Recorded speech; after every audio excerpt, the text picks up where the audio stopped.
વિસાવદરમાં હવે ચૂંટણીના પડઘમ વાગવાના છે એવી અનેક વાતો વહેતી થઈ હતી અને આમ આદમી પાર્ટી દ્વારા ઉમેદવાર તરીકે ગોપાલ ઇટાલિયાને જાહેર કરવામાં પણ આવ્યા છે. પરંતુ ક્યાંક હવે ગોપાલ ઇટાલિયા મેદાને ઉતરી ગયા છે. તેમના દ્વારા પ્રચાર પ્રસાર અત્યારથી જ શરૂ કરી દેવામાં આવ્યો છે.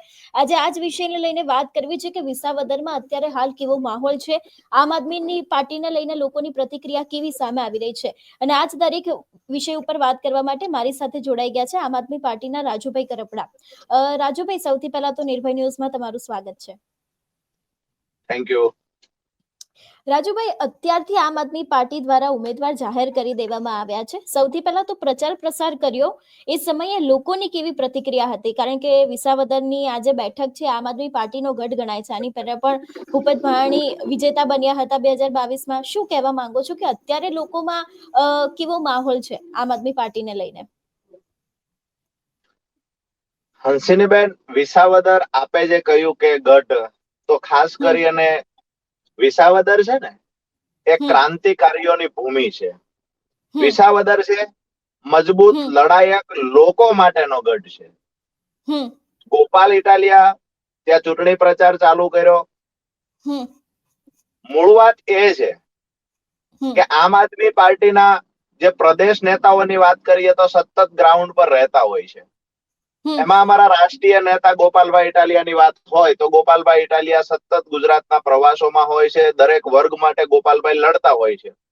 ત્યારે જયારે ખાસ કરી અને વિસાવદર વિધાનસભાની પેટા ચૂંટણીમાં આમ આદમી પાર્ટીએ ગોપાલભાઈ ઇટાલિયાનું નામ સજેસ્ટ કર્યું છે, એ એમ નામ નથી કર્યું. ગોપાલભાઈ ઇટાલિયાને એ વિસ્તારમાંથી ખૂબ ખેડૂતોના, ખૂબ તમામ વર્ગના, તમામ સમાજના લોકોના ફોન આવતા હતા. અમને બી ફોન આવતા હતા તમામ સમાજના. જ્યાં અમારા સંપર્કો હતા ત્યાંથી લોકો અમારો સંપર્ક કરતા, ભાઈ ઈસુદાનભાઈ નો સંપર્ક કરતા, પ્રવીણભાઈ રામનો સંપર્ક કરતા કે અમારા વિસ્તારને ખરેખર 2012 થી આજ દિવસ સુધી 2012માં આજ પરિસ્થિતિ થઈ. કેશુબાપાને જીતાવ્યા, 14માં એમના દીકરા ભરતભાઈ આવ્યા, ભાજપમાંથી લડવા માટે આવ્યા. જીપીપીમાં 2012માં જીપીપીમાં કેશુબાપા જીત્યા. પછી ભરતભાઈ ભાજપમાંથી એમના દીકરા 14માં લડવા આવ્યા તો ભરતભાઈ હારી ગયા, હર્ષદભાઈ જીત્યા. મતલબ ભાજપની વિરુદ્ધમાં 12માં બી મતદાન કર્યું ત્યાંની જનતાએ, 2014માં પણ કર્યું. પછી 2017માં હર્ષદભાઈ ને જીતાડ્યા, પાછા હર્ષદભાઈ ભાજપમાં જતા રહ્યા. તો 2022માં પાછું ભાજપની વિરુદ્ધમાં મતદાન કરી અને આમ આદમી પાર્ટીને જીતાડી. ઓલ ઓવર વાત એ છે કે વિસાવદર, ભેસાણ અને જુનાગઢ તાલુકાની જનતા જે ખરેખર મજબૂત લડાયક નેતાની ફિરાકમાં હતી, ત્યાંની જનતા ઈચ્છતી કે અમારા માટે મજબૂત અવાજ બની ઉભા રહે, ક્યારેય ઝૂકે નહીં, ક્યારેય વેચાય નહીં, આવા માણસની જરૂર હતી. તો વિસાવદરની જનતાના આશીર્વાદ અને પ્રેમ થકી ગોપાલભાઈ ઇટાલિયાની માંગણી વિસાવદરની ભેસાણની જનતાએ કરી હતી, એટલે ગોપાલભાઈ ઇટાલિયાનું નામ સજેસ્ટ કરવામાં આવ્યું. જી રાજુભાઈ, તો અત્યાર સુધી સૌથી ચર્ચિત સવાલ વિશેની જો વાત કરવામાં આવે કે ખરેખર આમ આદમી પાર્ટી અને કોંગ્રેસ ગઠબંધન કરશે કે કેમ? ઘણા બધા લોકોએ તમને પણ આ સવાલ પૂછ્યો જ હશે કે શું ખરેખર ગઠબંધન થવાનું છે કે પછી ત્રિપાંખીયો જંગ જામવાનો છે? અત્યાર સુધીની કઈ અપડેટ છે કે ખરેખર ગઠબંધન થશે કે પછી આમ આદમી પાર્ટી એકલા હાથે લડવાનું છે? ચૂંટણી છે, આમ તો લોકસભામાં જોયું આપણે કે ખરેખર તાનાશાહીની સામે લડવા માટે, ખરેખર લોકશાહી બચાવવા માટે, બંધારણ બચાવવા માટે થઈ અને ઇન્ડિયા ગઠબંધનની શરૂઆત થઈ ત્યારથી લઈ અને ગુજરાતમાં ખાસ કરી આમ આદમી પાર્ટી અને કોંગ્રેસનું જે ગઠબંધન હતું એ આમ આદમી પાર્ટી તરફથી ટકાવવાના પૂરતા પ્રયત્નો થયેલા. જેવી આપણે વાત કરીએ વાવ ચૂંટણીની, તો વાવની અંદર આમ આદમી પાર્ટીએ ઉમેદવાર નથી રાખ્યો. એવી જ રીતે પોરબંદર અર્જુનભાઈ મોઢવાડિયાની જે ચૂંટણી, અર્જુનભાઈ મોઢવાડિયાએ જયારે ભાજપમાં જોઈન થયા એમાં પણ આમ આદમી પાર્ટીએ ઉમેદવાર નથી રાખ્યો. માણાવદરની ચૂંટણીમાં બાય ઇલેક્શનમાં આમ આદમી પાર્ટીએ ઉમેદવાર નથી રાખ્યો. વાત ઓલ ઓવર પ્રદેશ નેતૃત્વની એ થયેલી હતી કે ખરેખર જ્યાંથી કોંગ્રેસનો ઉમેદવાર જીતેલો હતો ત્યાં કોંગ્રેસ લડશે, આમ આદમી પાર્ટીનો ઉમેદવાર જીતેલો હતો ત્યાં બાય ઇલેક્શન આમ આદમી પાર્ટી લડશે. આવી ઓલમોસ્ટ વાત થયેલી હતી. મને વ્યક્તિગત વિશ્વાસ છે કે ખરેખર જે કમિટમેન્ટ હતું આ કમિટમેન્ટ કોંગ્રેસ નહીં તોડે.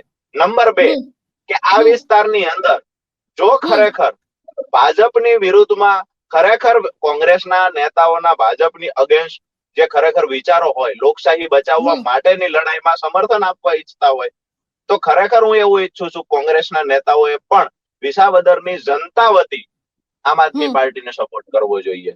અગર જો ઉમેદવાર ઉભા રાખવાની વાત આવશે, શું હશે એ તો શીર્ષ નેતૃત્વ નક્કી કરશે. પણ હું એવું માનું છું કે જ્યાં સુધી કમિટમેન્ટની વાત હતી તો આમ આદમી પાર્ટીએ કમિટમેન્ટ પાડ્યું છે, તો કોંગ્રેસ પણ કમિટમેન્ટ પાળશે. જી રાજુભાઈ, એવું નહીં લાગતું હજી તો ચૂંટણીની તારીખો જાહેર નથી થઈ, એની પહેલા ઉમેદવાર જાહેર કરી દીધા છે, ચૂંટણી ક્યારે થવાની છે, ભાજપનો ઉમેદવાર કોણ હશે, કોંગ્રેસનું ગઠબંધન થાય ના થાય તો 2 નંબરનો સવાલ છે, પરંતુ હજી સામે પક્ષે કોઈ ઉમેદવાર નથી, કોઈ ચૂંટણીની તારીખો નથી, કોઈ ચૂંટણી પંચ દ્વારા હજી કઈ જાહેરાત નથી કરવામાં આવી. એની પહેલા જ આમ આદમી પાર્ટીએ ઉમેદવાર જાહેર કરી દીધું, એટલે ક્યાંક ઉતાવળ થઈ રહી હોય એવું પણ નહીં લાગતું? કારણ કે હજી તારીખો જાહેર નથી થઈ અને એની પહેલા પ્રચાર પ્રસાર બધું શરૂ થઈ ગયું. હંસીબેન, આમ આદમી પાર્ટીની આજ તો ખાસિયત છે. આમ આદમી પાર્ટીના નેતાઓ જેવી રીતે ચોમાસું આવે ને ડેટકા ડ્રાઉ ડ્રાઉ કરતા બહાર નીકળે, એ નેતાઓ અધર પાર્ટીમાં છે, આમ આદમી પાર્ટીમાં નથી. વાત કરીએ ચૂંટણીની તો રાજુ કરપડા ચોટીલા વિધાનસભામાં સતત લડ્યા કરે છે. મતલબ એવો તો નથી કે ચૂંટણી જાહેર થઈ ગઈ છે. ચૂંટણી જાહેર ન થઈ હોય તેમ છતાંય લડવું. ત્યાં અમારા તરફથી કોણ ઉમેદવાર લડશે, ભાજપની જેવું નથી કે આગલા દિવસ સુધી જય નગરપાલિકાની ચૂંટણીમાં ભાજપે શું કર્યું હતું. એટલા બધા વિવાદો હતા કે આગલા દિવસ સુધી બધા લોકોના ફોર્મ ભરવામાં આવ્યા. બધા લોકોના જેટલાય માંગણી કરી એના ફોર્મ ભરવામાં આવ્યા. પછી છેલ્લી ઘડીએ જયારે 1 કલાકની વાર હતી ટાઈમ પૂરો થવાની, ત્યારે મેન્ડેટ આપવામાં આવ્યા. તો આ તો આંતરિક લડાઈની વાત થઈ. આમ આદમી પાર્ટીમાં ખૂબ પ્રમાણિકતા છે. આમ આદમી પાર્ટીના નેતાઓનું ખરેખર ખૂબ સારું એવું એકબીજા સંકલન કરે છે. અને આમ આદમી પાર્ટી માત્ર ચૂંટણી આવે ત્યારે જ લડવું, ચૂંટણી આવે ત્યારે જ બોલવું, ચૂંટણી આવે ત્યારે મેદાનમાં ઉતરવું, આ અમારા નેતાનું કામ નથી. એટલે ચૂંટણી આજ નહીં તો કાલે ચૂંટણી તો જાહેર થવાની છે.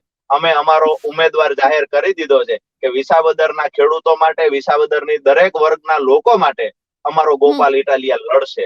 અને આજથી જ્યારથી નામની જાહેરાત થઈ એની પહેલા પર જયારે ઇકોઝોનની વાત હતી, ગોપાલભાઈ ઇટાલિયા ત્યાં લડ્યા છે. દરેક મુદ્દે ગોપાલભાઈ ઇટાલિયાએ ત્યાં જયારે સિંહ દીપડાની ફરિયાદો હતી ત્યારે પણ ગોપાલભાઈએ રજૂઆતો કરી છે.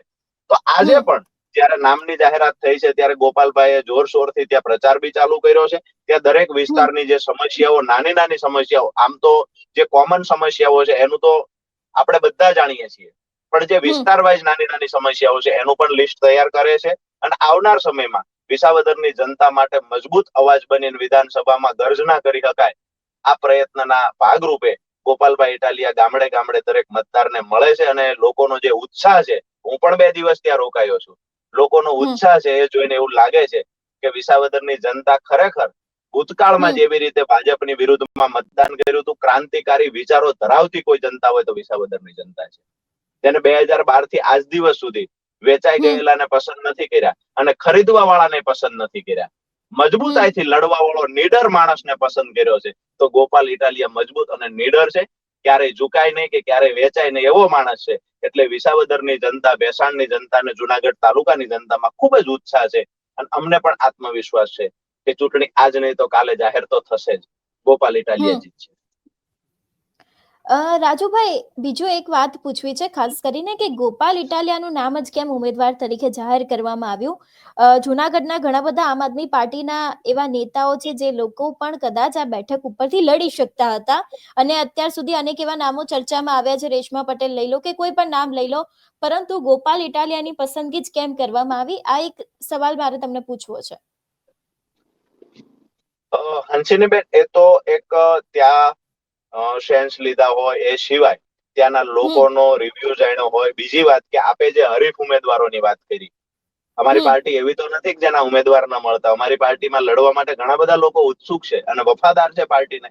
જેનું પણ નામ જાહેર થશે એ વ્યક્તિની સાથે ખંભે ખંભો આપી અને પાર્ટીને જીતાડવાના દરેક ઉમેદવારો ઉમેદવારી કરવા ઈચ્છતા હતા જે લોકો, એ લોકો ગોપાલભાઈને જીતાડવામાં પૂરતો સપોર્ટ કરવાના છે.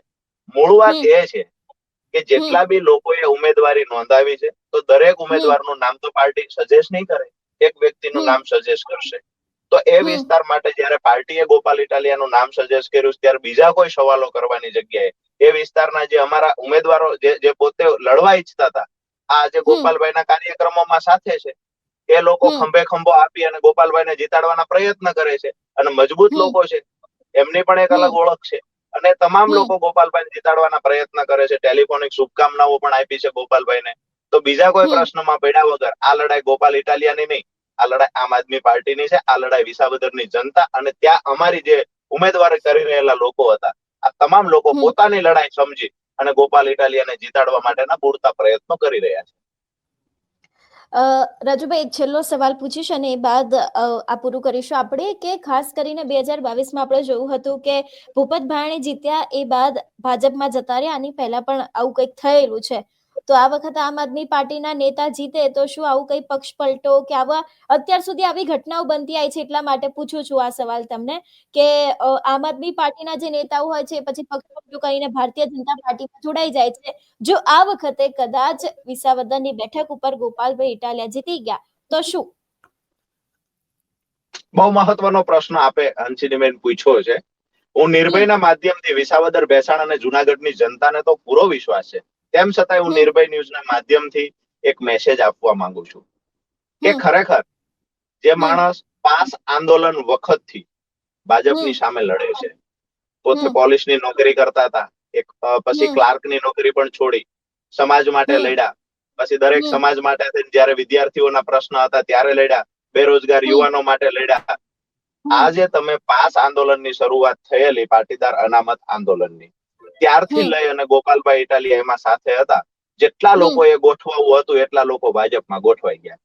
ગોપાલ ઇટાલિયા ભાજપની સામે આમ આદમી પાર્ટી આજે આટલી મજબૂત છે. ગોપાલ ઇટાલિયા જોડાયા ત્યારે આમ આદમી પાર્ટી આટલી મજબૂત નહોતી, બરાબર છે. તો તેમ છતાંય જો ગોપાલ ઇટાલિયાએ ભાજપની સામે રહેવાનું પસંદ કર્યું હોય તો બીજો કોઈ પ્રશ્ન જ નથી. બીજી એક મહત્વની વાત ખાસ કરીને વિસાવદર માટે કરી દઉં કે વિસાવદરમાં જયારે હું પ્રવાસ કરતો હતો, 2 દિવસ હું રોકાયો, મહત્વના પ્રશ્નો છે.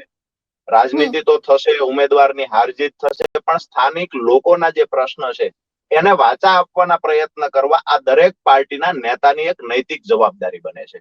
તો સ્થાનિક પ્રશ્નો જે મહત્વના છે, તો એમાં ખાસ કરી અને પીજીવીસીએલ નો જે ત્રાસ છે ત્યાંના લોકોમાં, દિવસે વીજળી આવે છે, પૂરતા વોલ્ટેજ સાથે વીજળી નથી આવતી. અઠવાડિયામાં એક પણ દિવસ એવો નથી હંસિની બેન કે એક આખો દિવસ વીજળી 8 કલાક કોઈ ટ્રીપિંગ વગર આવી હોય. દર કલાકે 2 કલાકે ટ્રીપિંગ આવે છે, પૂરતા વોલ્ટેજ સાથે વીજળી આવતી નથી, એટલે ખેડૂતોને કન્ટિન્યુ મેન્ટેનન્સ વધે જાય છે. આ મુદ્દે બોલવા વાળો એક પણ નેતા, દુઃખ સાથે કહેવું પડે, એક પણ નેતા વિસાવદરની અંદર નથી.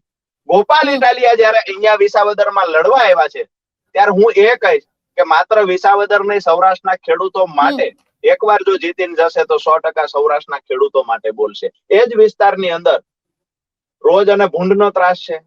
રોજ ભૂંડને ખેતરમાં ખાઈ ન જાય એટલા માટે, નુકસાન ન કરે એટલા માટે ખેડૂતે ત્યાં ખુરશી મૂકીને, ખાટલો મૂકીને પોતાના ખેતરે બેસવું પડે છે.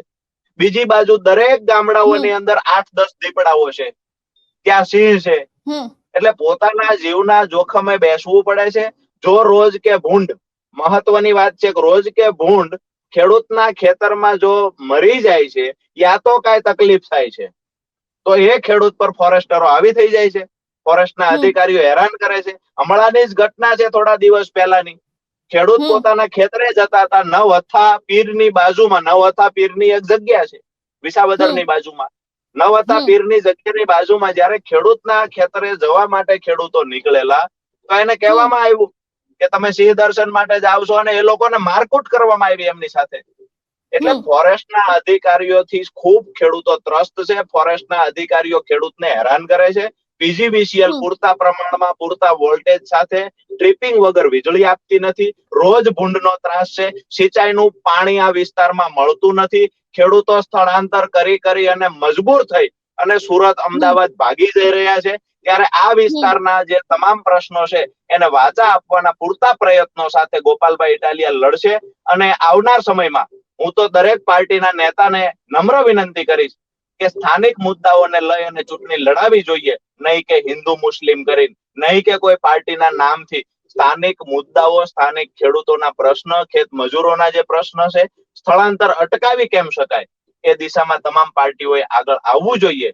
અને નિર્ભયના માધ્યમથી છેલ્લી વાત એ કરીશ કે ગુજરાતની જનતા માટે આજ દિવસ સુધી જે ખેડૂતો સાથે અન્યાય થયો છે, આ તમામ અન્યાયનો હિસાબ કરવા માટે કદાચ આ પેટા ચૂંટણી આવી રહી છે. ગોપાલ ઇટાલિયા એક વખત જીતી જાય એટલે આજ દિવસ સુધી ખેડૂતો સાથે થયેલા તમામ અન્યાયનો હિસાબ કરવાની અમારી પૂર્ણ તૈયારી છે. જી રાજુભાઈ, સમગ્ર માહિતી આપવા બદલ આપનો ખૂબ ખૂબ આભાર. Thank you.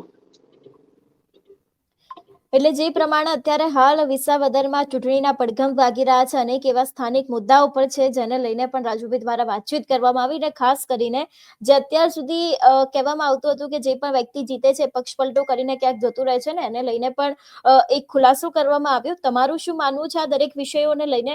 અમને કમેન્ટ કરીને ચોક્કસથી જણાવજો. તેની સાથે જ અમારી ચેનલ નિર્ભય ન્યૂઝને લાઇક, શેર અને સબસ્ક્રાઇબ કરવાનું ભૂલશો નહીં. નમસ્કાર.